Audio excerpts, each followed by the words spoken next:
Hello there. My name's Tim Thomas, former mixed martial artist and Australian Special Forces. I have a wonderful gift to give everybody on the Prosperity Online show with Prosper.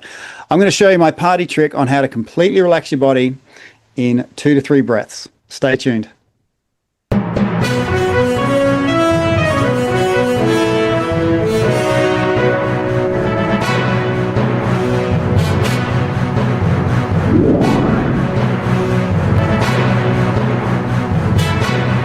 Now, welcome to yet another exciting episode of the Online Prosperity Show, where we dive into stories that transform lives. I'm your host, Prosper Taruvinga, and today we're joined by Tim Thomas, a former Special Forces commando who's traded combat zones for calm zones. Now, Tim, welcome to the show. Oh, Prosper, I love that. Trading combat for calm. I'm going to make a t-shirt out of that. I love it. Absolutely. Well, before we get started, obviously, if people are watching in America, they would expect me to say thank you for your service. I mean, you did do, remarkable work in the time that you were in the special forces. So we will jump into that and have a look at what that looked like and what it means now for you as a person. And for those that are watching right now, I want you to maybe imagine or maybe ask yourself this question. Have you ever tried, maybe when you're asleep and you can't, you've got insomnia and things of that nature, and you tried counting sheep, but you ended up naming them instead? Well, today's guest doesn't just help you sleep, but he actually, helps you battle insomnia and also everything else that comes along with it by helping you breathe your stress away anytime, anywhere. So many of us are in business, we're parents, we're trying to juggle every and anything based on what is being thrown at us, either from family, friends, social media, and it just takes our breath away half of the time. So Tim has made it his mission to bring that all back, and he's on a mission to help you breathe better, sleep deeper, and live fuller. So stay tuned as we uncover how Tim's journey from the battlefield to a happier existence and changing lives one breath at a time came into being. Now, Tim, I could go on and talk about things I'm not even qualified to talk about. Tell us a little bit about your journey and what it was like being a Special Forces commander. Well, speaking to my time of service, the only thing I had my deployments to Afghanistan, East Timor, but the only thing really unique about my service, Prosper, was in 2004, the Australian government, first time in Australian history, started a DRSF scheme, direct recruiting into special forces, where civilian personnel, if you pass the whole bag of testing, mental aptitude, IQ, physical, obviously, you could then do the special forces selection. Previous to this, you had to spend 2 years in a regular battalion before you could even apply. So, and I was the oldest allowable age at 30. And I wasn't sure if I wanted to do it, but there was a part of me that says, Tim, if you don't do this, you might regret it. And I've got a real big thing about thinking about the things that I would regret most and then using them as a way to drive me forward to what I really want. Because sometimes I'm not clear on what I want, but I'm very clear on what I don't want. And a big part of me when I was in my 20s said, well, you've got a concept of time of, 20 odd years. Did that concept of time seem like a lot? And I'm like, no, it seemed like click my fingers. And so I'm going to click my fingers again and I'm going to be 50. So what would the 50-year-old version of Tim say to the 25-year-old version of Tim? And that was, well, you can live with all sorts, Tim. You've shown that you've lived with not a lot of money. You've shown that you've lived with not a lot of people thinking not much of you, but you can't live with regret. so what would you really regret getting to 50 not doing? And at the time it was get into professional fighting, which was just starting in the 90s. So before it was mixed martial arts, it was no rules fighting, kind of not really legal in sort of these underground biker bars back in the 90s, and you could actually smoke in these biker bars. But the point I'm trying to make is, out of that, I've learnt to move myself forward using a combination of something that I want and something that I don't want. They did a really interesting experiment, Prosper, on this mouse to measure how much it could pull forward. So they put a piece of cheese in front of this mouse and it pulled like 300 neutrons. And then they put the smell of a cat in there and it pulled like 1,200 neutrons. So to me, if you can really drive to the surface that which you don't want, that is super powerful juice to drive you forward. And it's quite true, because before I did Special Forces selection, I was blessed to have a boss that was an absolute a-hole. And some days on selection, I'm doing selection because I want to be an Australian Special Forces commando. Yeehaw, right? Other days I'm doing it and I'm thinking, if I stop this, I'm going to have to go back to that old job, which has got that a-hole in it, and to hell with that. That is not happening. You know, so there's real power to be had in knowing what completely repels you as well. So getting into the Special Forces was on the back of, well, I'd probably regret it if I didn't do it. I wasn't completely clear on it, but I felt like I'd regret if I didn't do it. So I had to go. And like I said, everyone told me I was too old at 30. And I picked up the nickname Old Man Tomo. But what I saw was that there is a group hypnosis around aging. And if I let other people say, hey, at 30, you can't do this, then I would put that into every cell in my body. And I might have mentioned earlier, I'm dyslexic, so I see things in patterns. And the pattern I saw was, you know, I've never actually been 30 before. I've never actually aged before. This is the first time I've done it. So shouldn't I be the one deciding what I can and can't do at 30, right? So hearing what other people had to say and understanding that that's them regurgitating the group hypnosis of, at 30, you can't do certain things. So I thought, no, F that. Here's my boundary. That's where you stop. Here's where I start. And that sort of led me into something that was typically a younger man's world. But there was a lot of resistance getting into the military because, like I said, you had to spend 2 years in a regular infantry battalion before you could even apply. And here was these guys jumping straight in and jumping the queue. So we were met with a lot of resistance. They really tried to stop the scheme. Of the 70 guys that started, there was plenty of guys younger, fitter, faster, stronger than I was. But I was in the final group of less than 15 that actually got through. So making it in was probably one of the toughest things I've ever done. Not just on a physical level. I was starting a family. My wife was pregnant at the time, and my boy was due to be born on Special Forces selection. And they told me, they said, listen, this is Special Forces selection. You can either see your kid being born or you can do selection. You can't do both. And that was super hard. And I feel like I'm tangenting here a bit, but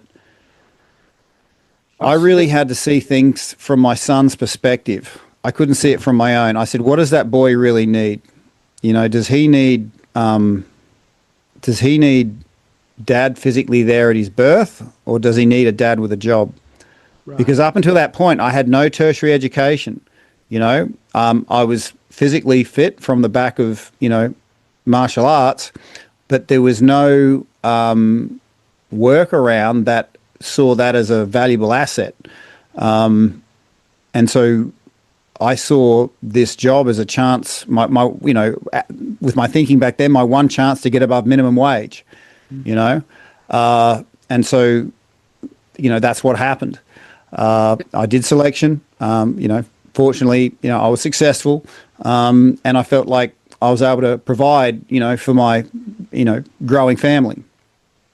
Absolutely. And thank you so much for obviously having chosen that. It was a difficult decision nonetheless, and you chose what was right for you at that particular time. But let's go back a little bit, because you said you went into this time of special forces at the age of 30. And Yep. prior to that, you sort of hinted to a life of, one, obviously you are upfront about the dyslexia, and then two, having bosses that never really understood you, or you didn't like working with them, so to speak. Maybe paint to us a picture of maybe the time of your school days. What was that like, having that sort of you know uh Yeah. Well, condition that back in the day, in the 70s and 80s, the technical term for dyslexia is you're stupid. Mm, Okay. And I got told that so many times. The problem was I ended up believing it, and I believed it so thoroughly that I thought, well, I'm never going to understand this stuff, so I might as well have some fun. So I became the disruptive one in the class. And I mean, when I look back on it, it's not a big deal, but it was a big deal at the time. I had, from ages 13 to 15, chronic, not just one or two pimples, but chronic acne. You know, one of those poor souls that had them, down the cheeks, down the neck, down the forehead, down the back of the neck, everywhere. Kids used to always be chanting pizza face, pizza face. And my whole day was positioned around people not seeing me. So I'd always position myself with, if there was a window in a room, I'd try and be with that window behind me so they couldn't actually see the details. You know what I mean? And because I just saw, and as a young man, it made a really big impact out on me, where I'd be having a conversation, with a girl or a guy, and at some point their eyes would wander down to my cheeks, and they'd sort of start making a bit of a face, and that went on for a considerable amount of time. And I'll tell you something that really freed me out of this, because I believe that, and this is what I say to veterans: you might not think you're special, but I bet you've been through some shit. All right. And it's our job, and no one likes dealing with shit, but our job is to turn that shit into fertilizer. And the stinkiest shit, the stuff that you don't want to touch, becomes the absolute best fertilizer. Okay. And I didn't know that, but I was given this shit sandwich as a 14-year-old kid when finally the nurse at school realized there was this thing going on with Tim, took this medication, started clearing up, and I'm looking in the mirror and my pimples are starting to clear. And I'm like, that's good, but now I've got to work on my hair. And that's it. Honestly, Prosper, felt like an axe hitting me in the forehead, saying, Tim, this stops here. If you don't learn to love yourself, zits and all, you're always going to find something wrong with yourself. Because once you fix your hair, you're going to fix your clothes, fix this, fix it. You got to love yourself, warts and all, right frickin' now. This ends here. And that revelation on its own, I think, set me up to be able to kind of run off my own compass to a better degree. Having that sort of realization that if I feed the part of me that sees faults, that's just going to be growing this fault finding, very easily influenced, person. And looking back on my, I would have been 14 or 15. I'm super proud of that little kid, for coming to that, decision, because it was that sort of sovereignty that allowed me to choose powerfully about what I really wanted, not what everyone else was kind of pushing me to do. Absolutely. And thank you so much for that tidbit of information, because Tim, so many people, they're just wondering, and they let the world or whatever marketing tell them what the next thing they should be focusing on is. And that's how a lot of businesses make a lot of money. We were joking about that a little bit earlier on. But it is an industry really for just about every aspect of our life that benefits from people not actually knowing and having the kind of clarity that you had at 14. But things like that don't just happen. Do you think there was something that was already permeating or percolating in your life that made you realize that? Because any teenage boy would have gone for the hair option just so they don't go through what they were going through in the past.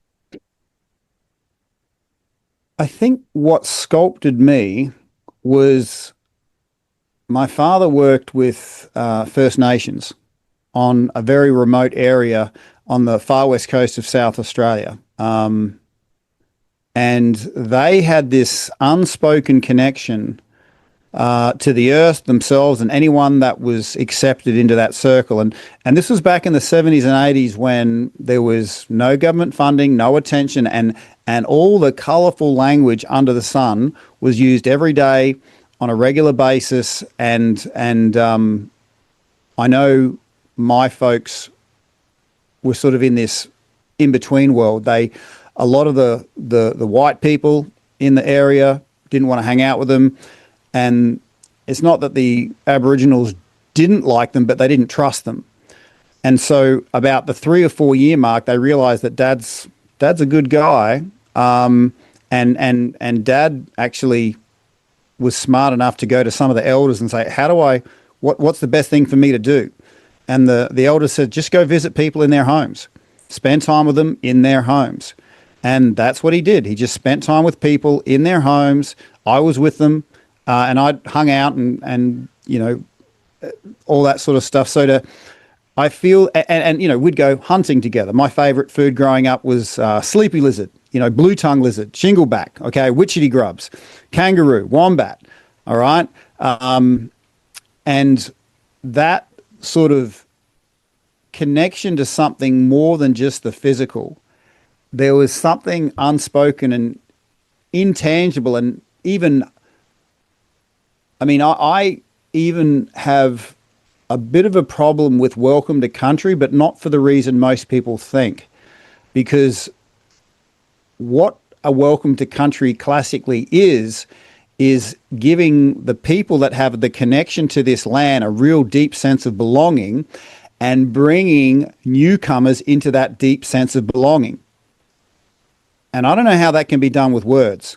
You kind of need to take your shoes off, connect to the earth, and tap into their energetic field. And again, this is kind of crazy talk that most people don't understand, but the best way I can put it is that when you've got a really sacred place on this earth, how can you explain to somebody that just walking around barefoot on it can give you the feeling that's better than winning a lotto? That energetic reciprocation from just walking barefoot on a piece of ground that's super special to you, it's not seen, it's not valued. And this is where a lot of stuff gets lost because us in the Western world have this, as I see it, intergenerational trauma attached to what other people think about us. Okay? And I'm sure in some point in our evolution that, if the tribe disagreed with one particular person, they were kicked out of the tribe and then they died. So let's lock in, get along with everybody. Okay. But now it's kind of morphed into this thing where we're just binding ourselves in these invisible chains and we're squeezing out the life force that we're supposed to be tapping into. And the Indigenous have this amazing, unseen, unspoken connection that they're not going to bother trying to explain to you if you're not speaking their language. But if you've spent time, and I got it from just being blessed as a kid, you've sort of got that open energy, and then you can sort of absorb it in without the spoken words. You're just having fun with it. And then when I left that space and I saw the vacuum of it, what life was like without that, that's when I started to see the need for that, And I would say a lot of the problems we have in the Western world is because we are lacking the sense of connection that the Indigenous have so powerfully. You're absolutely right, because obviously fish don't see the water that they swim in, and neither do we see the air that we breathe. but what we're breathing in is pixel or dust from stars or anything else that is up there. Apparently, trees emit oxygen, breathe in carbon dioxide. So it's like a symbolic dance of everything that comes along to make us who we are. I mean, if you just look at your world right now, if you eat a banana, it emanates as your nose. Like all of those things happening all at once. So I can only imagine, but I digress. Now, you were going. No, that was good though. I love that. And thanks for pointing it, because the thing is, you're talking about all these points of connection that are always going on. They're beautiful, they're wonderful, they're awesome. They fill you with awe. But if I've been told that my whole neighborhood might think a certain way around me, then that stops me. That creates a disconnect from this beautiful world that's all around us.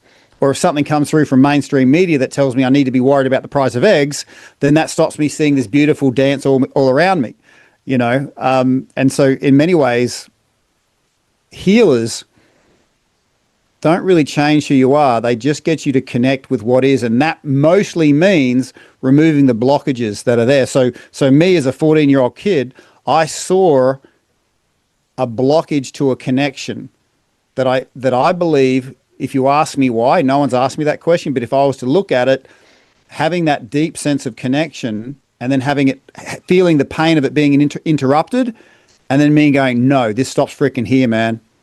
I don't know what the world's going to look like, but this stops here.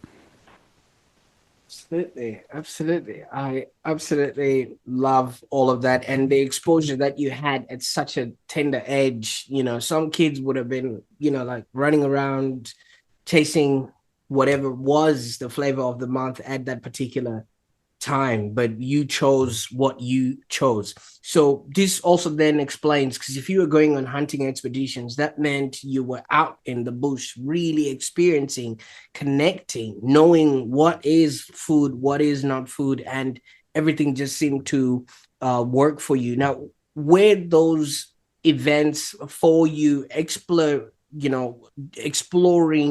expeditions, or did you actually take that as a classroom? Hanging out with my Aboriginal mates was just awesome fun, because what I liked doing was I liked physically fighting, and my Indigenous mates, if they liked you, they'd fight with you. Okay, a real physical test. Okay, if they didn't like you, they'd pick something up and throw it at you. Okay, and that made sense to me in my sort of dyslexic world. It was just perfectly clear.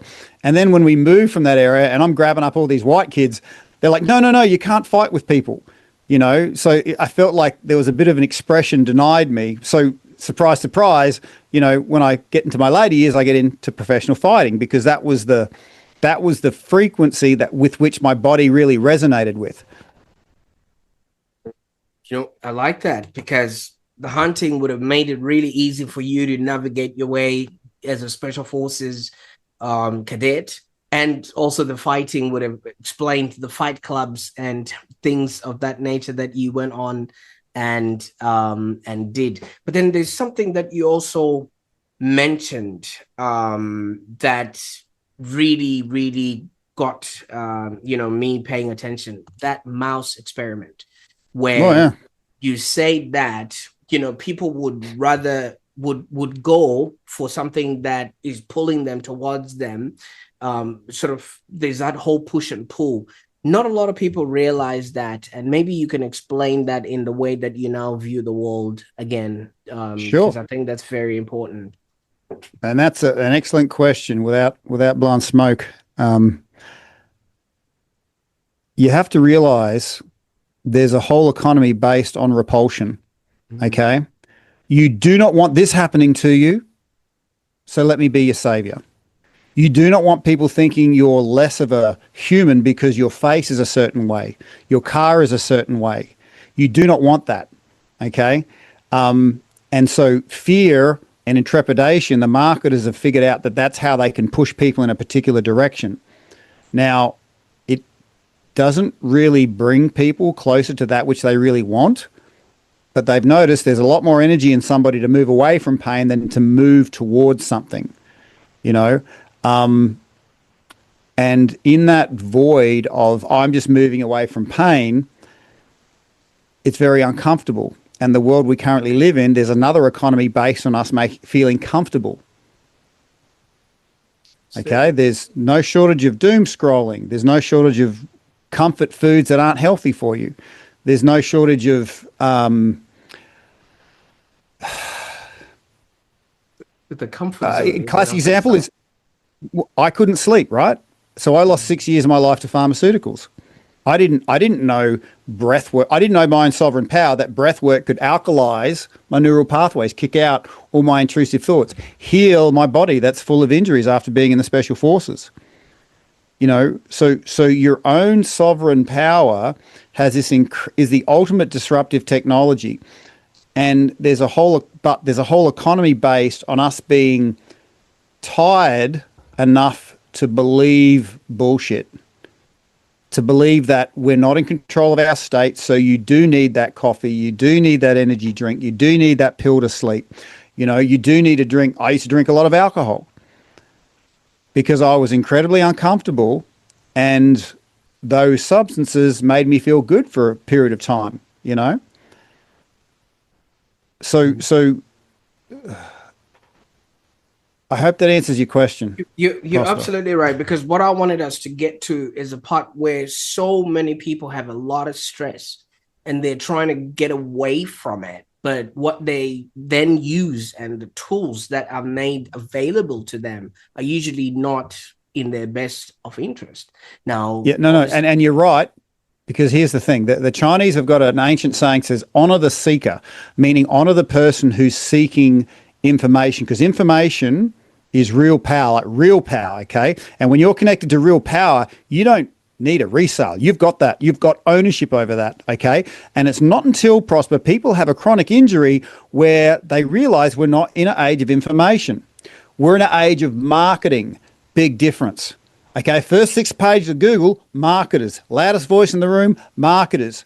And when people are hurting, and they've often neglected looking after themselves for a period of time, so when they need help, they really need help straight away, largest voice in the room, the most common voice around are marketers. Okay, and marketers, they're genius. They can speak the words, your unspoken words that are like rocks around your heart. You're feeling alone, isolated, and here is this person. Oh my gosh, speaking the words that I've always wanted to hear. Shut up and take my money. Okay? And they promise power, they give you a taste of it, but their goal is resales. So years will go by, dollars will leave your pocket, you're kind of getting something, but not really. And these vulnerable people end up blaming themselves. And then it's very hard for them to ever try seeking again, because they can honestly say, I know, like the space I've come to through this is the veteran space, but it's not uncommon. This happens across the board. When people are seeking healing, they're very vulnerable, and you know, healers are like coffee shops. They're 2 in every corner, but you got to work really hard to find a good one. Okay, the one that really suits you. So a lot of people give up before that. And to be honest, in my experience, 90% of them do the opposite of healing. They actually make it worse, because no one's told a psychologist that the trauma goes down deeper than the words can reach. Because we're dealing with a very ancient system here, Prosper. This system, before we were sentient and, you know, putting paintings on rock walls, before we were speaking, we were feeling, we were dancing, we were moving. There's a whole lot of wiring here that the spoken word can't access. So the guys that really understand their stuff know that the body keeps the score. Bessel van der Kolk wrote a book, Body Keeps the Score. It was the only book that actually showed that the trauma is locked in the body. Blah, blah, blahing doesn't cut it all the time. And so people, psychologists that are really good at what they do, have a physically integrated therapy session that allows that to be unlocked. I had to search 7 years to find a psychologist that actually did what they said they're going to do, and that's actually bring me peace. And I'm going to say this now, and this will be quite a bold claim. If this healer can't heal you in less than 4 sessions, they don't know what the problem is. Because if you really know where the problem is, it can be alleviated in far less time. And that's the good news about the healing journey. When you find the right healer, healing takes like 5% of the time you think it will. Unfortunately, finding the right healer takes you like 500% more effort than you think it's going to take, because they all advertise, but it's not an age of information, it's an age of marketing. And when you do find a healer, here's what's going to happen. They realize they're human and their energy is not enough for two. So they're not going to make wild promises. But what they've developed, what they've mastered, is a connection to something super powerful. And it might have taken them 10 years to get that connection, but they can do it for you in far less time. And once you establish that connection for yourself, they'll connect you. There's no resales. You've got it, man. You know, sure, you can hang out, but it's more a case of connecting people to something super powerful so they can access it whenever they want. So that's why I get excited when I can connect people to the power underneath their own skin, because that then disrupts all the noise out there that exploits us not knowing just how awesome our physical bodies are. Now, Tim, ndinotenda zvikuru nezvauri kundiudza. Nokuda kwekuti zvauri kundiudza zvinonakidza. Now I can see you really trying to reach out to listen to what I'm saying. What I was just saying is thank you so much for what you're telling me. And the reason why I said it in my language was so that you can validate what you just told me. Language is just that, whether you understand it or not. But as human beings, we talk at a visceral level. And just because you don't understand what I just said doesn't mean that I haven't communicated. So can you imagine if other people are just saying things out there just to wax lyrical, and you're not understanding what they're saying, and it's not helping you do, and have a happier existence? Now, maybe you can share with us a moment when you actually realize that breathwork could be an actual lifeline, not just for you, but for countless others. Sure. Well, it wasn't mystical, my discovery of breathwork. I was fatigued as hell in Afghanistan, beyond tired, beyond hurting. I'd lost mates. We're outside the wire. I thought I was going to die. And you never got anything called 8 hours of sleep. You might be able to get horizontal for a bit on a bit of dirt, whatever. And then you're always on the go, always on the move. But there's something that the military teach us. They hijack one of the powers of breathwork to help us shoot better. Okay, so what they get you to do when you take a sight picture looking down a rifle, they get you to take a deep breath in and then let it out slowly, because then that stills the body and you can take a more accurate shot. Okay, so I'm in this state where I have kind of given up, thought I was going to die. And I'm like, Tim, it's like you've only got 2 cents worth of energy. What's the point?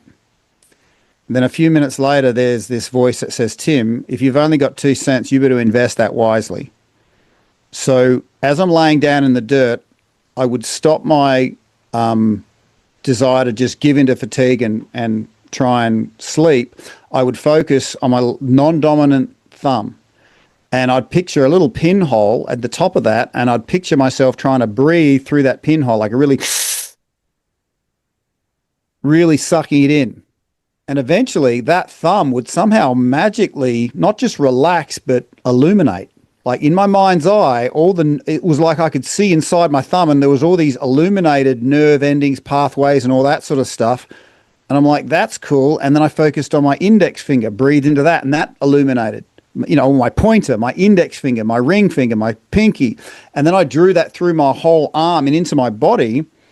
And I noticed just by doing that, I would wake up with $1.50 worth of energy. And I'm like, that's interesting. I only had 2 cents and I woke up with $1.50.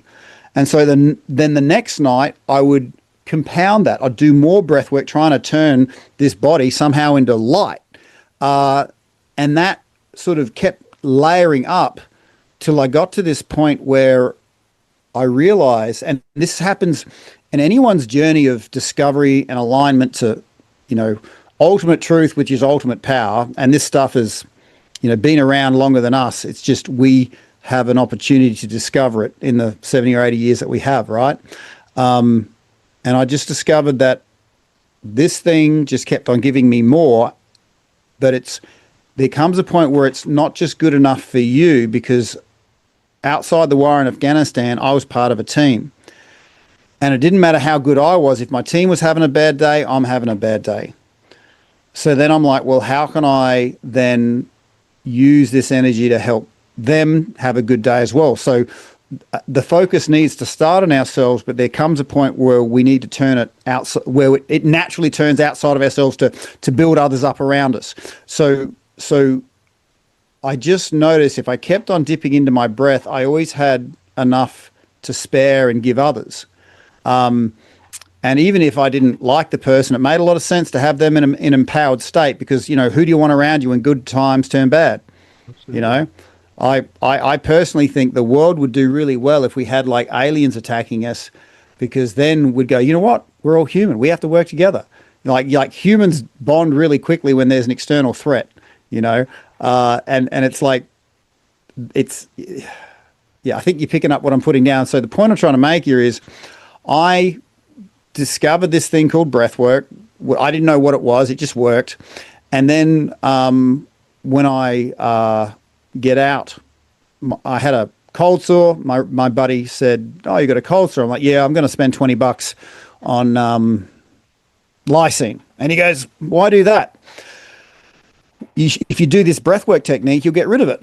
I'm like, breathwork technique? Get rid of a cold sore? Yeah, if it saves me $20. Anyway, I do it. It works. And I'm like, well, what else can this do? And so I became like a big fan of some mainstream, breathwork coaches. Wim Hof was one of them. I think looking at I think I've got like 13,000 rounds of breathwork in that space. But the thing that sent it home to me on the power of breathwork was I was in another war zone, and it wasn't Afghanistan. It was worse than Afghanistan. I'd just gotten divorced. It was during COVID. It was 2019, 2020. I'd lost house, home, all my money, regular access to kids. And I'm sleeping on the couch of my parents' living room. And you can bet at 2 a.m., my mind was going insane. And I'm about to do some form of self-harm, drugs, alcohol, who knows, right? And it's at that point I discovered something that if people can get right now, you're going to be well ahead of the game. And what I understood was that us and our human minds are like a garden in the way that whatever you water grows. Okay. And I was watering the weeds of stress, and they were growing till eyeballs popped out of them. They became sentient, and they could make conscious decisions that would feed them. And they were very aware of decisions that would starve them. Okay. So I knew as a breathwork practitioner that if I breathed a certain way, I would find peace.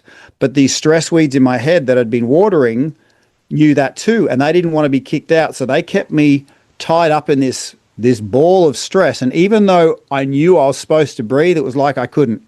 Like, honestly, it's like I couldn't breathe, even though that's the most natural thing. So like I said, I get up at 2 a.m. about to do myself some form of self-harm.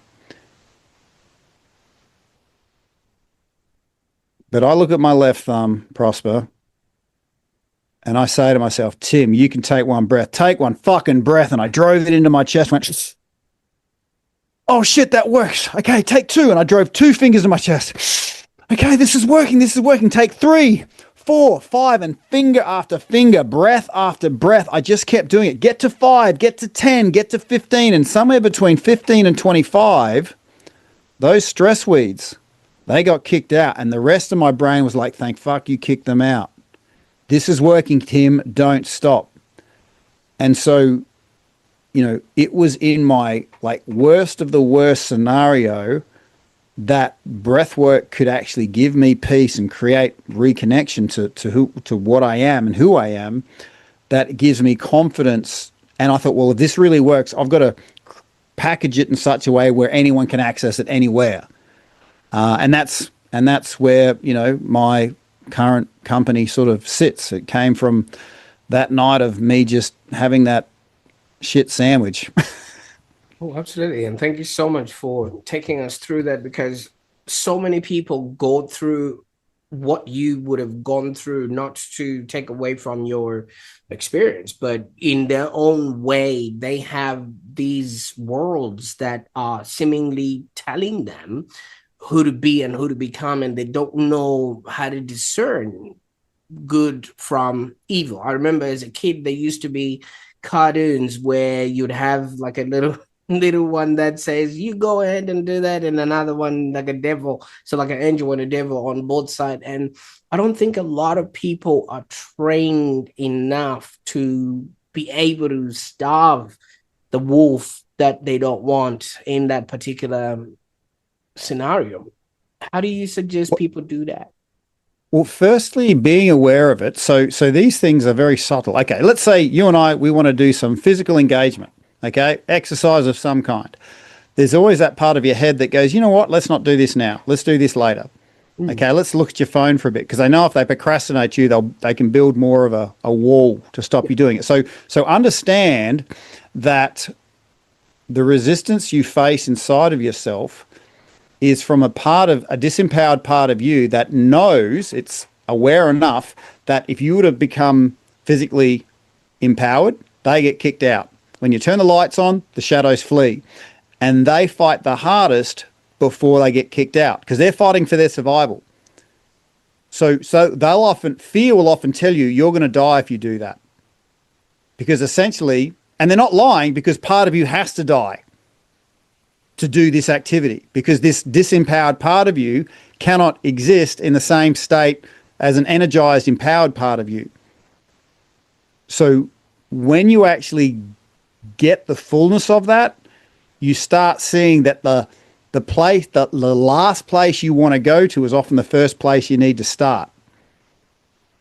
And I speak to physical discipline because right now, the world we're currently in is very comfortable. No one has to run if they don't want to, right? And it's not because we can't, it's not that we don't have enough gyms. It's not that we're not physically capable, but we don't see the need to be physically powerful. And in this vacuum, the gym world has said, well, to get people to train, we've got to use repulsion. Like not tell you what you want, but show you what you don't want. You don't want to be hated by everybody because you're not looking fit. You don't want a butt like that. You don't want clothes like that. I kind of think that the gym economy is based on how many mirrors they've got in there. Because if you're just doing it for what you can see, that is like taking your potential and reducing it down to 2%. Because if like a big shift people can have is, instead of going to the gym with an expectation, like I expect to lose weight, I expect to look a certain way, I'm doing this because I'm, not happy with myself. But if you trade your expectations for affirmations, like I value this physical vessel, I don't care what it looks like, but I'm going to value it with every single step. Every single step I'm doing on this treadmill is adding value. And that's a massively different energy return from someone who's on there because my butt's no good. And every step is affirming my butt's no good. So when I work with people, I get them to forget about, I was literally telling this to my daughter this morning. I said, don't think shape of a body, think state, energetic state. because the shape may or may not come, but we can generate an energetic state today, like literally today, and we can be what I like to call energetic millionaires. And the world occurs very differently when you're in that energetic millionaire space, where you've invested in yourself, you've got an abundance, you can be generous, people can take from you, that's okay. If someone takes $7.50 from me, that's fine. I'm going to make another $1 million tomorrow. Because I've been that guy who only had $8. Someone took $7.50. That's wrong. I'm right. I'm going to revenge that guy for the next 3 years. And I've completely forgotten that I could make another $1 million the next day. So what I feel like I might have. You're right. I'm off topic here, but I hope you sort of. I'm painting a picture that you can see. You're absolutely right there. Now, Tim, obviously, I'm just going to play devil's advocate here. We've already established there's the devil and the angel there. Breathing is one of those things that, if you're alive, you're breathing. All right. The first thing you do, depending on how people feel about this, but first thing you do when you're told you're surviving in this realm is breathing. The last thing you do is breathing. Why would I need somebody to teach me what to do in order for me to survive? Yeah, good point. In fact, the other week I had a high school student said, I've been breathing my whole life. You can't tell me how to breathe, right? So I get it, right? And it surprises me how many professional athletes don't know how to actually breathe. So you really don't, this world doesn't really highlight the benefits of breathing until it comes into the problems of not breathing. Okay, if you're not breathing properly, you're not fully oxygenating your whole system. If you're not breathing properly, your whole system doesn't live as long. Okay. Conversely, if you are breathing correctly and are getting fully oxygenated, you live longer. But what do I tell somebody who's right here, right now saying, breathing, so what? If you're willing, because breathwork taps into an unspoken part of us. Okay, the breathwork ancient wiring outlives our sentient thoughts. So if inside someone's head you're like, this guy's full of shit, there's no words that I can say to change that. And I say, look, for no cost to you, I'm going to show you how in 3 breaths you can completely reset your system. Would that be of interest to you? Drop your stress levels from your body and mind in 3 breaths. If you're willing to work with me on that, I'm willing to show it to you, and you can make your mind up after that.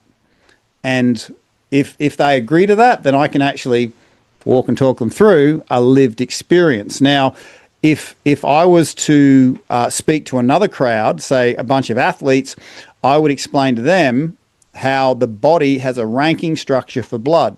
Certain parts of your body are more important than others. So, for example, your brain's pretty important. If that doesn't get enough blood, it'll send a signal to the rest of your body going, hey, I'm more important than the rest of you guys. It'll knock you out, make you horizontal, so it gets the blood because it's most important. Now, your lungs, again, a very important function. But unlike your brain, that's a massive muscle group. So when this thing gets fatigued, it can take up to 1/3 of your total blood volume away from your arms and legs. So this is where guys, younger, fitter, faster, stronger than I was, were always amazed that I could outlast them because I wasn't stronger than them. I wasn't fitter than them. I probably wasn't smarter, but I knew how the body's rank structure worked for blood, and my lungs were conditioned. So my arms and legs that weren't as strong as theirs had all my blood circulating where it's supposed to, whereas those guys were like, because their lungs had given away and it's just sucked up all the blood from their arms and legs. So you see how that works? So it's breathing really only becomes something people seek when they have either a performance standard they want to meet or a problem they want to fix.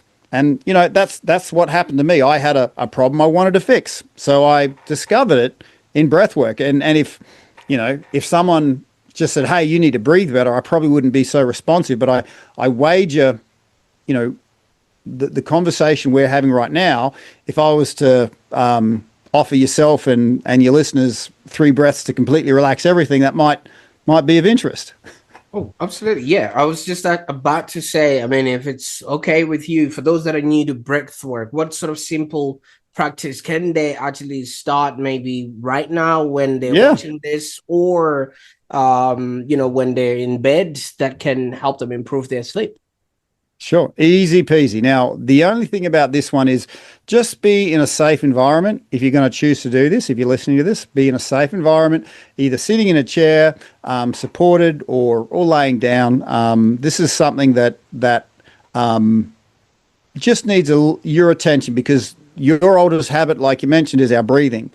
So to do something different with our breath can often be kind of strange. All right. So I like to ask 3 questions, because this might be, for yourself and some of your listeners, the very first full lung of air that they've had. Okay. And if you've been doing something inside of your body for however many years, the body can react kind of strangely to that. Okay. So all I'm gonna ask is 3 questions, and they're permission and invitation questions. So, Prosper and anyone listening to this, do you give your body full permission to be nourished fully by your own breath? Well, yeah, I do. Okay, great. Do you give your mind full permission to be fully nourished by your own breath? I'd love that. Yes, let's do that. Fantastic. Okay, do you give your unconscious mind full permission to be fully nourished by your very own breath? All right. We're breathing Right. into the So all we're doing is just removing those things, because breathwork is an act of receivership. We literally just let this in. Okay, this is a gift that's to be received. So those little permissions have now opened the gateways for us to actually discover this awesomeness underneath our own skin. So all we're going to do is just simply breathe in and out. Congratulations, you were conscious of your breathing. Okay, now what happens? People think mental health is mental health. No, it's physical disconnect. The more you're focused out there, the more disconnected from your own body you are. Till eventually people have the panic attacks, and what do they do when that happens? Okay, the breath is going, hey, we're back here. Come back to us. So you being aware of your own in and out breath is the first step to empowerment. But I'm going to help you juice that up. So what I'm going to get you to do is I'll give you a little demonstration first. You blow it out, shake it out, out, and then breathe in, and then breathe in more. Okay? So just blow it out, out, more. Then start breathing in, then breathe in more and more. Now hold it, wriggle your shoulders, relax everything, wriggle, and let it out with a sigh.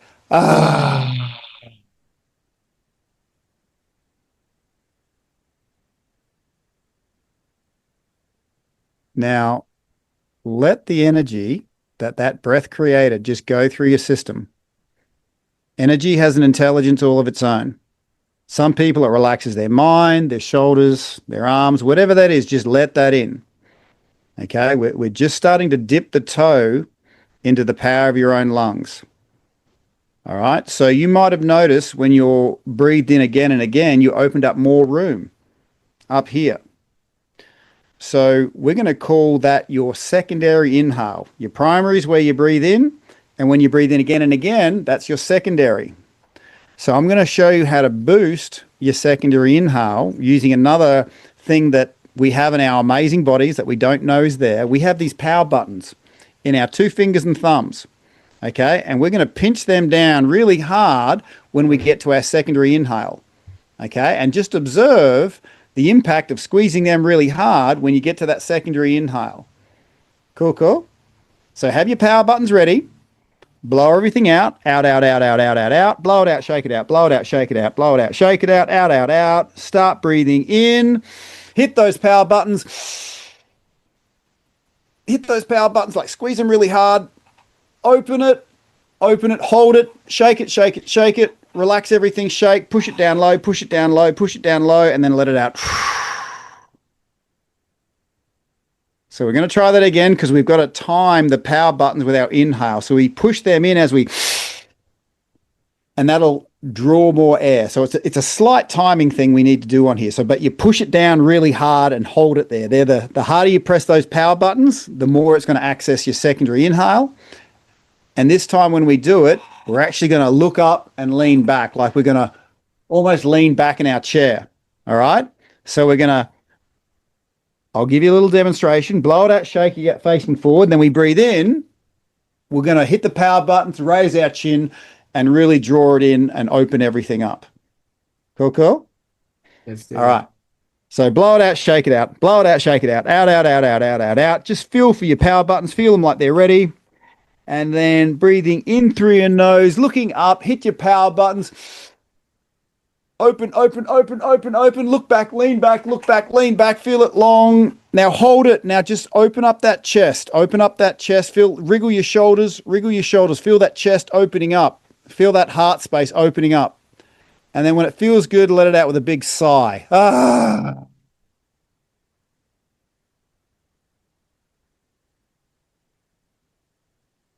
Just let it integrate. Energy's got an intelligence of its own, wherever it is. You just got to let it in. Literally just let it in. This is your breath. You're completely safe. And if I was to ask you, Prosper, where do you feel that in your body? It really is moving around, but especially in the heart set, like my heart set, like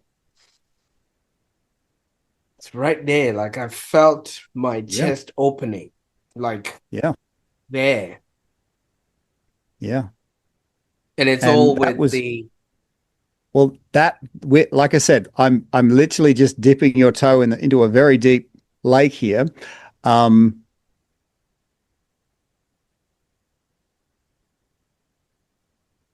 I'm going to include a link for people because the thing about this one is you don't just get energy from more oxygen. You get energy from proper structure. Proper breathing gives you proper structure. And the way the body works on its energy is that, your brain's an electrical generator and it's got all these electrical cables called nerves running through your system. But they're not like solid cables. These things are more like garden hose pipes that are really spongy. So if you step on a garden hose or kink it, there's less water running through. So that's how power works through our body. So when we breathe and we align ourselves, we're literally taking the foot off the electrical hoses running through our whole body. Okay. And so this is why I call this breath the breath of possibility. Because when things feel impossible and I've got crap in my head, I've noticed my structure goes forward. Looks like I've got the weight of the world on my shoulders. And I'm manifesting that because I'm literally pinching off my energy supply. I'm blocking myself up and I can create a world that's terrible in this state. That things are impossible, because that's true. When I've only got 20% energy, everything is impossible. But when I got crap in my head and to breathe, I pinch these fingers. So this is, in public, I'll do this discreetly. I'll hold it, wriggle it, move it around, and then I get my sovereign power back. Because if I hold that tension, I can hold that tension, but at the end of the day, for some reason, I cannot not drink 6 beers because it's my body trying to self-regulate. I don't know how to do it myself, so I'll use something outside of me. So if you can train, if what I encourage people to do, and like I said, I'll include a link to the full thing. But if people can if they take away the one thing of a big, press your power buttons, if you've got any crap in your head that you want to interrupt or something's bothering you, snort it in, because what you're doing when you do a rapid inhale through your nose is you're pulling it over your sinuses and you're pulling it, as my coach says, straight through to your brain. Okay, more energy, more options, more structure, more energy. So you can be in a situation and you can have more energy, more options available to you within a few short breaths. And again, this is the amazing power of our lungs. And that was maybe 2 or 3 breaths. You got to experience something in 2 or 3 breaths. You know how many pills that are out there that you have to take for months to give you this state of balance and state of clarity? And it's kind of at this point, people start going, oh, crap, I never knew my body was made so amazingly, You see, and thank you so much for sharing that with us, because if you really look at it, like if we take an instance of maybe a seed, when you put it in the ground, it doesn't need any other information except the information that's already inside of it. It doesn't go and borrow sugar so it can grow leaves. It just does. And that's exactly what also happens with us as human beings. We don't necessarily get any other information to grow except what other people, like you say, the externals, that then impart that because it's for their own benefit. Now, for those that are maybe looking to venture into this a little bit more, I know you want to say something. Where can they go, and what can they do? I notice you've got an app that guides Oh people. no, look, that stuff's really easy. If you just go to your phone, put in 3 words, breathwork in bed, that's the app. You tell it when you want to sleep, when you want to wake up. Okay, it's the if you can change 2 things, 5 or 10 minutes of breathwork going to sleep, 5 or 10 minutes of breathwork waking up, like that is the greatest addition to your life. Everyone's trying to squeeze the juice out of conscious hours. If you can nourish yourself in your unconscious hours with this little bit of breath work that'll just fall out of your phone with these notifications, then that's going to be the universal lever that shifts everything else. Because, in the special forces, we knew nothing of the science of sleep, but we used to target our enemy's sleep because we knew if we could take it out for 3 nights, it would mess them up better than a bullet. They're just these walking zombies that don't know what the hell they're doing and believe anything. And when I ask people, you know, the quality of your sleep, the question I always ask is, how many times in the last fortnight did you wake up feeling energized and ready for the day? Because that's what a good night's sleep will do for you. That's the standard for good night's sleep. But imagine, like you said yourself, there's seeds inside of us. Imagine, okay, the image I had that you spoke about with those seeds of greatness are inside of us, but they're laying dormant, waiting for the right soil and the energy in the soil to be at a place where they can flourish. And so that's how I see humans. They've got these seeds of greatness, but it's just waiting for the right energy, the right seasons for it to come about. And what sleep will do is just quality sleep with breath work will do is just raise the energy in your system so these things start flourishing. So I don't get so much excited about giving people a good night's sleep. What excites me is what comes out of them that you never expected, all because you've actually put some structure in around the sovereignty of their sleep. If you want to destroy someone, destroy their sleep. If you want to build someone up, if you care about somebody, you would care about how they sleep. And I have not found, and as a guy who lost 6 years of his life to pills, I've not found an easier, more affordable, easily accessed way to do that than with your simple breath. But it does need to be guided. So that's why I've made the Breathwork in Bed app that guides you in these really pertinent moments. But Tim, the best things in life are definitely for free then, because we just breathed for free. I had access to an off and off switch button that I never knew existed. And I didn't even have to go into some Amazon waiting or for payments of anything. It was just there, accessible right in front of me. Now, that being information and knowledge, what else don't we know that is holding us back, thinking that we need external things in Sure, order sure. Well, for us? I would love, because I when people work with me, I take them through the performance through peace pyramid, right? And the top of the pyramid, everyone works on all the things they want to do, all the things they want to achieve, work hard to get there, right? But underneath that, there is a space of energy and self regeneration.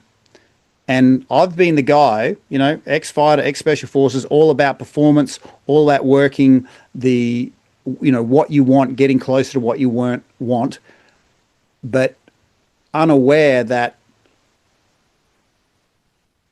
if all you see is the top of the pyramid and what you want, then you'll start saying things like, oh, you peak at 30, you peak at 40, oh, you're definitely over the hill at 50.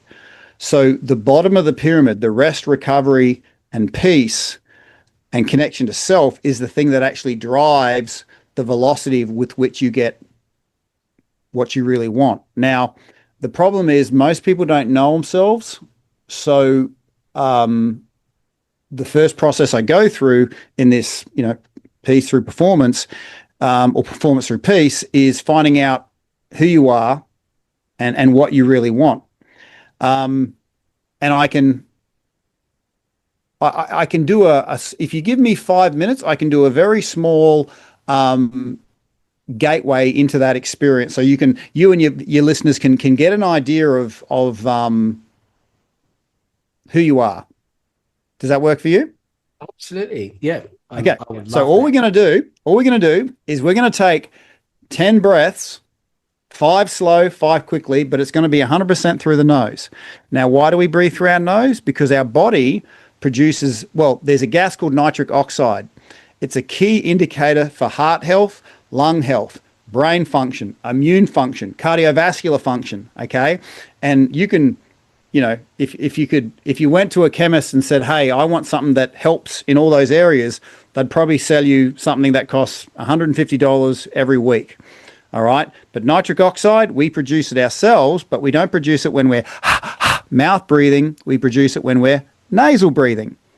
Okay. So we're going to take 5 deep, slow breaths through our nose and 5 quick breaths. And when I say quick breaths, quick enough to look at my nostril, like, see how that sort of collapses down? So as much as I'm snorting, they collapse and it slows me breathing in. It's like, okay, you got that? So you're really trying to pull that air through those sinuses to produce that nitric oxide, the gas that then helps everything open up. And we're going to do that. We're going to feel the experience. Then I'm going to ask a really simple question, and we're just going to go through it together. All right. And this can be done with your eyes closed or open, preferably closed if you want to get a real feel for what it is to breathe. So when we breathe in, we're going to be raising our chin, looking up.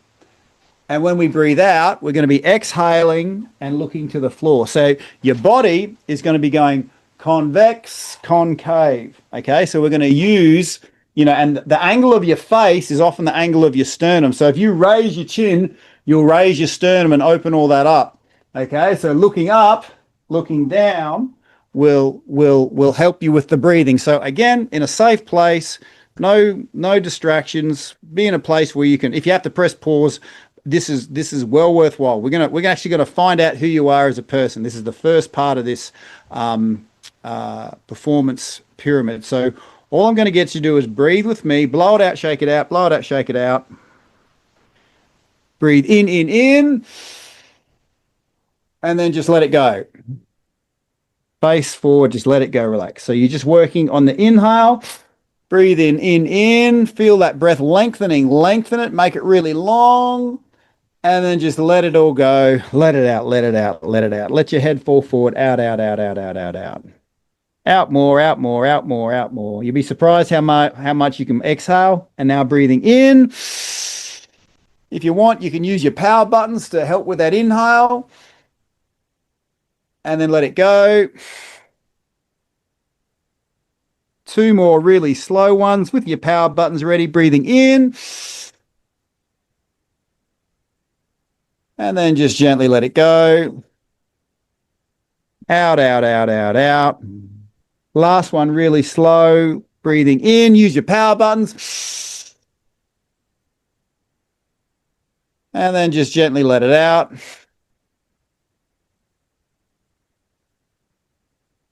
And just hold there for a second. Let your body feel what it needs to feel. You've given it permission to do its work. Now we're going to take 5 rapid ones where double the speed of the inhale, like so, and then when it comes out, we almost like we're trying to clear our throat, almost like we're kind of yawning. Okay, that's it. So the more noise you make, the better it is. When I'm working with high school students, I'll get them to have a towel and they'll. Okay, so if you've got a towel nearby and you want, that's a really good one. Okay, cool, cool. All right. So we're gonna breathe in and we're gonna rapid inhale and then a big yawn into your tissue, into your towel, into your hands. Cool, cool. You ready? Breathing in, yawn it out. Rapidly in. Hold it, wriggle it. Out. Third one, in. Open. Open your jaw, cover your mouth. Out. Two more, in. Open your jaw, let it all out. Out. Last one, all the way in. Hold it, and then just let it out really slow. And let that peace go through your whole system.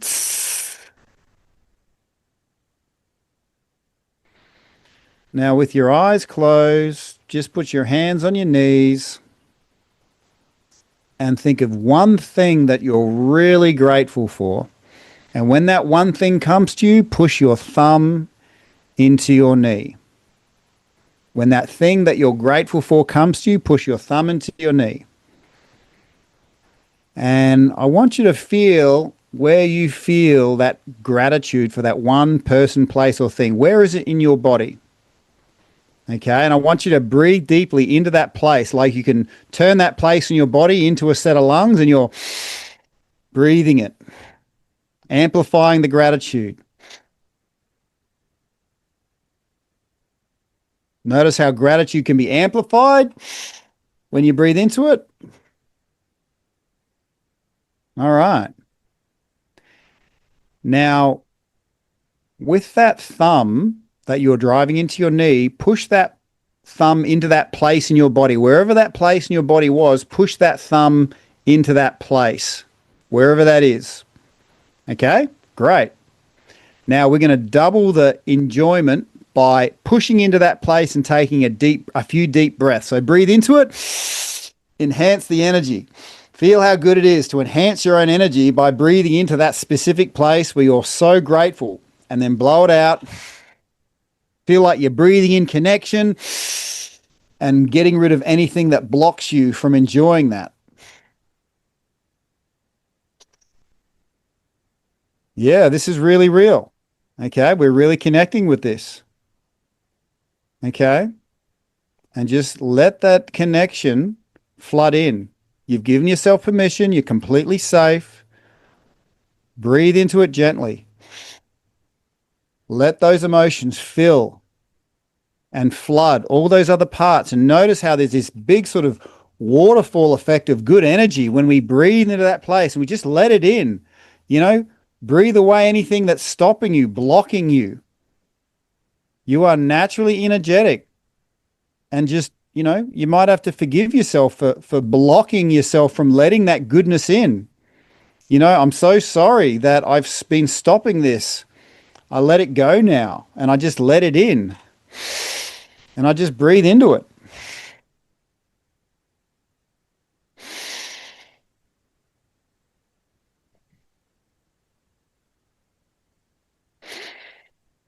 And notice how that connection to breath is well past the air and the lungs. It's an energetic field that you've just opened up and you've been welcomed into. You've dissolved anything that's been stopping you connecting to your own personal peace, your own personal power, your own personal nirvana. I mean, this is it, baby. And give yourself some credit, because what you've just experienced, a lot of people have searched their whole lives for, traveled, you know, across countries, taken all sorts of substances to have the connection that we had right then and there. Thank you.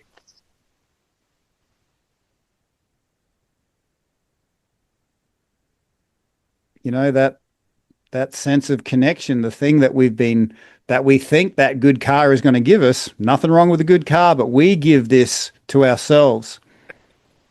And that's you were very open to that, Prosper. I want to acknowledge you for going so deep into that. How do I get back in the show now? But this is what happens. You've actually discovered who you really are. Okay, and who we really are needs surprisingly little.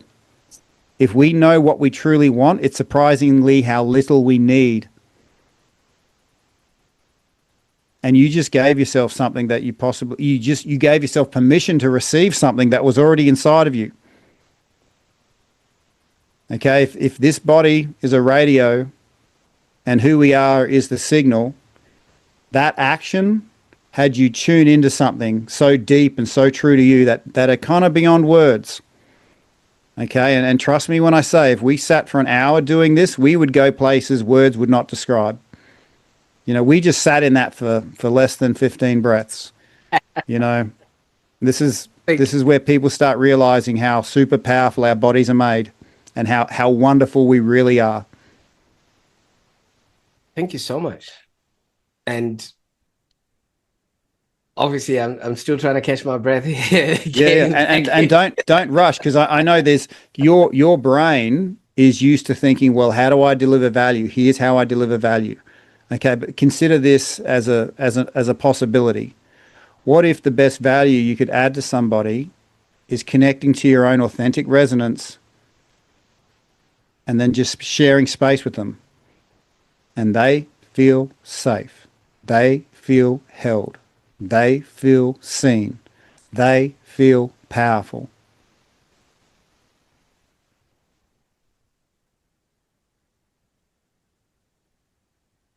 If I could say anything, I mean, obviously, we did have a moment, and obviously, this is something that you offer But does this happen to everyone, or does this maybe? Well, I usually sort of, when I'm working one-on-one, I'll sync up with a person, and it's just funny how the signals kind of align. My voice gets drawn to the words you need to hear because I'm over there with you and I'm tuning into what you see and you want. I actually had a completely different idea of where this was going, but when I sort of synced up with what was needed in your system, because the way it works is we're as powerful as we are connected, but there's things in us that we can't properly speak to. We, especially as men, there's things we want to say, but we can't say. And those unspoken words become like rocks around your heart. And when you dial into somebody, it's like it just seems to happen that you speak those words they can't speak, and those rocks around their heart where they can't feel, they get to feel again.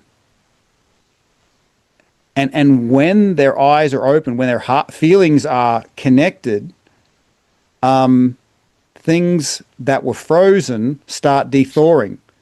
So when people cry, that's an emotion being taken out of the freezer and it's thawing out. It's condensating. Tears is condensation of stuck emotions that are frozen, that are de-thawing. And we don't know it, that if there's a part of us frozen, the rest of the body goes, okay, that part's frozen, we'll work to compensate it. We'll create a lifestyle that stops us feeling in that particular area. So,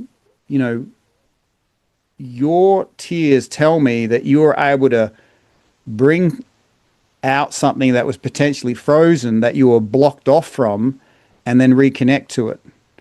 And I'm only guessing here, but that was a part of you that existed before you had a sentient mind or a speaking voice. And it's those sort of deep alignments that tell me we're connecting to something universal, something beyond us. Whether you want to say it's a spirit or God or that we're actually more than what we we're more than just physical. We're more than physical matter.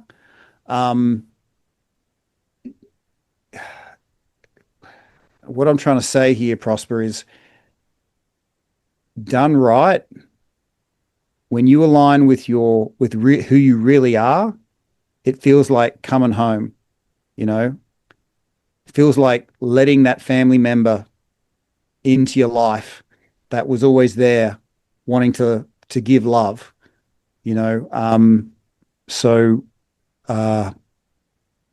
if it feels right, if it feels natural, if it's bringing more joy, more peace, more love into your life and into the lives of those around you, that kind of tells me there's something more than we can see going on. Because I've never done that journey before. Because, like I said, I genuinely had something else planned. But when I'm like, okay, we're moving into, and then that happened, right? And you could generate that in your own time. You know, this is a tool that you could do it, and just as easily I've done it with you. You're going to be able to do it with somebody else. You know, and like I said, this is just the sampler. You know, if you wanted to go for a swim, you know, there's it always gets better. You know, but the point is, you always feel safe, supported, seen, and powerful when you're lining up to that which you truly, truly are. And if there's a healer in that space, that's what they'll do. Their goal is to line you up with who you truly are. Absolutely. And well, I can't thank you enough for that. And I'm going to ask the people that are watching right now, have you ever maybe tried breath work, maybe to improve your sleep or maybe reduce stress? I want you to share your experiences and questions in the comments below, because what I just experienced, I mean, obviously I'm a very, very spiritual person. And for me, it's one of those things, but I'd love to hear your stories and insights. Now, Tim, I can't thank you enough for the time that we spent today. And I think for the gift that you have given me. I mean, obviously on this show, we always have people coming and they take and want to promote what they're doing, but you left something here today. And for those that might need to explore this on their own, where else can they find you on the internet? Well, look, I mean, Breathwork in Bed, there's all the socials. I don't think I'm doing anyone any favors, you know, putting more social junk mail out there, but you obviously have to have it as part of your business. But if people really want to tap into their breath, simplest thing is just look it up on your phone, Breathwork in Bed. You know, if you want to work with me, reach out via, you know, any of my socials. And what I will do, though, is I'll put in the show notes some accessible tools that they can use straight away. Like, we only did half of that breath of possibility. There's another half that brings in the breath of peace as well. I'll give you a link to that, so you can. And if that's all you take away, then that's going to be gold. You know, I can't do what you do, but breath work is one of those things that if you improve it, they do what they do even better. And if you really say you care about somebody, you can't just be powerful and positive. You've got to be permanent.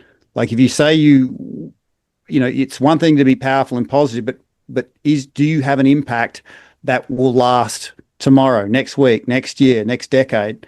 And as far as I've experienced, if we can connect people into some things that their own body can do for them, they can access that permanently, you know, after this.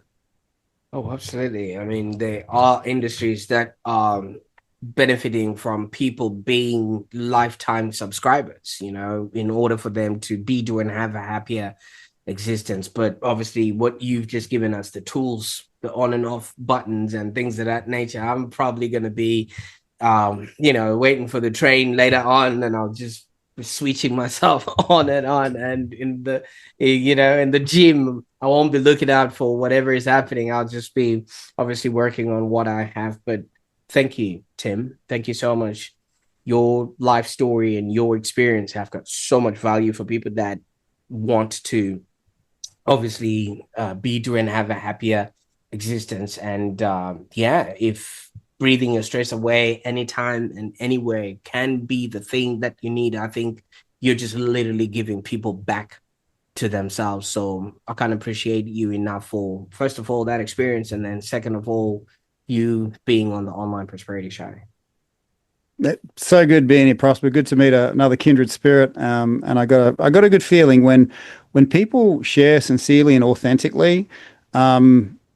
It's no matter what angle you look at it, people just get something from it, you know. And even if it's just the peace and safety they feel, and then their own mind can go, oh, who knew, you know. I got a really good feeling that this has created ripples on our timeline. And the great thing about this medium is it's digitized. So, you know, people could be watching this in 1,000 years' time. We're no longer here, but it's still creating. If there's humans, I've got to believe that, you know, this will be, you know, of benefit to them, regardless of, you know, our timeline.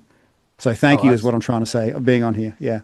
oh, absolutely. I mean, if our great grandkids are watching in 2058, yeah, we used to have cameras and Before they were implanted. before they were implanted and things of that nature. But yeah, for those that are watching right now, I think obviously Team really exemplifies the transformation from turmoil to tranquility. And as you experienced, if you've watched up until now, I went through, you know, a treasure, a gift that Team actually allowed me to experience. And obviously, yes, like you said, it would be, unless somebody deletes the internet, this video will be out there for people to watch. And if you're watching, whatever year you're watching this, and just write that number down there, just so you know that we have created something that lasts a lifetime. And you know, you can tell that Team's journey really teaches us that sometimes the most profound solutions just lie within us. We didn't have to go anywhere.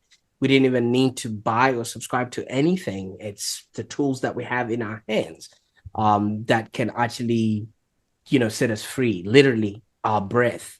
Now, if this episode resonated with you, I encourage you to share it with somebody who's seeking peace. They might have lost their job. They might have you know, gone through a divorce. They might be going through a war that they may not be able to tell anyone about.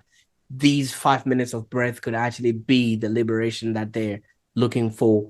And if somebody has shared this with you, the next time you see them, give them a hug, because that maybe they saw something in you that you can't see yourself. And while you're at it, don't forget to subscribe to the Online Prosperity Show, where next episode, I've just been told by my team, we are going to be exploring ideas to cultivate a happier existence. Until then, I want you to take a deep breath and embrace the power within. Bye for now.